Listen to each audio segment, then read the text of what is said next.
Every morning, 10-year-old Lily Carter would walk past the old stone bench near the park entrance on her way to school. Most children ignored the elderly man who sat there every single day. Wrapped in a worn grey coat, his silver hair slightly disheveled, his eyes fixed quietly on the fountain in front of him.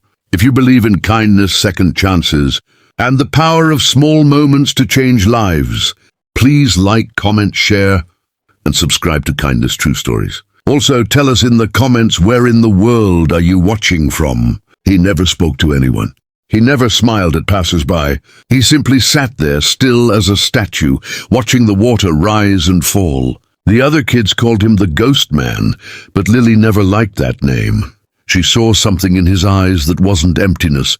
It was sadness, deep and old, like a wound that had never fully healed. The first time Lily stopped, it was almost by accident. She had an extra granola bar in her bag that her mother had packed, and something in her chest told her to leave it on the bench beside him. She didn't say a word. She just placed it there gently and kept walking. The next morning she noticed the wrapper was gone. That small sign was enough for her. From that day forward, Lily made it her mission. Every morning she would stop by the bench. Leave something small, a granola bar, a bottle of water, sometimes a little note with a hand-drawn smiley face, and then head to school. Weeks passed and the old man never spoke. He would occasionally glance at her from the corner of his eye, but never turned fully to face her.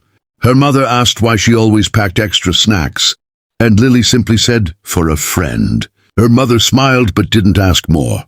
Then one rainy Tuesday, Lily arrived at the bench and found the old man hunched over, shivering badly. His coat was soaked through and his hands were trembling.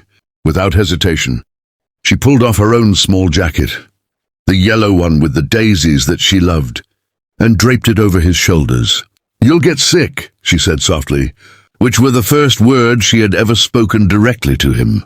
For the first time, the old man turned and looked at her, really looked at her, and his eyes glistened.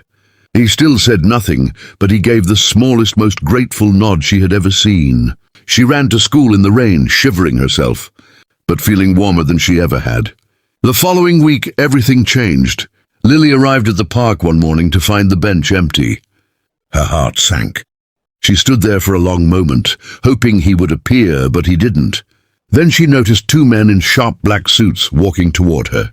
They were carrying leather briefcases and looking directly at her with serious expressions. She stepped back nervously. "Are you Lily Carter?" one of them asked politely.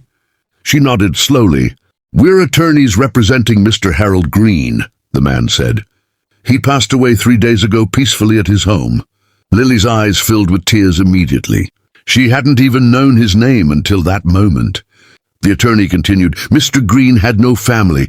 He had been completely alone for 11 years after losing his wife and son in an accident. He stopped speaking to the world after that." He paused, glancing at his colleague before continuing. "In the final weeks of his life, Mr. Green rewrote his will. He left instructions with us to find you. He described you as, and these are his exact words, the only soul who treated him like he still mattered." Lily couldn't speak. Tears rolled quietly down her cheeks as the attorney handed her a sealed envelope.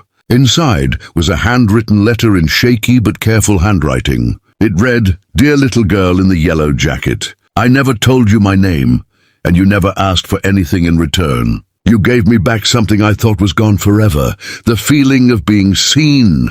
Every small thing you left, every morning you stopped, every smile on those little notes reminded me that kindness still exists in this broken world. I have no one to leave behind what little I have, but I want it to go to someone who understands what truly matters.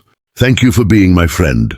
Enclosed with the letter was a document Mr. Harold Green had left Lily a generous trust fund to be used for her education, along with a note to her parents expressing his wish that she always be encouraged to stay exactly as she was.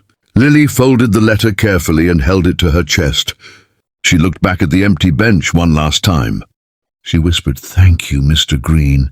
Sometimes the quietest acts of kindness carry the loudest love, and the world always finds a way to honor a generous heart. If this story touched your heart, please like, share and subscribe to our channel, Kindness True Stories, where every story reminds you that one small act of kindness can change everything.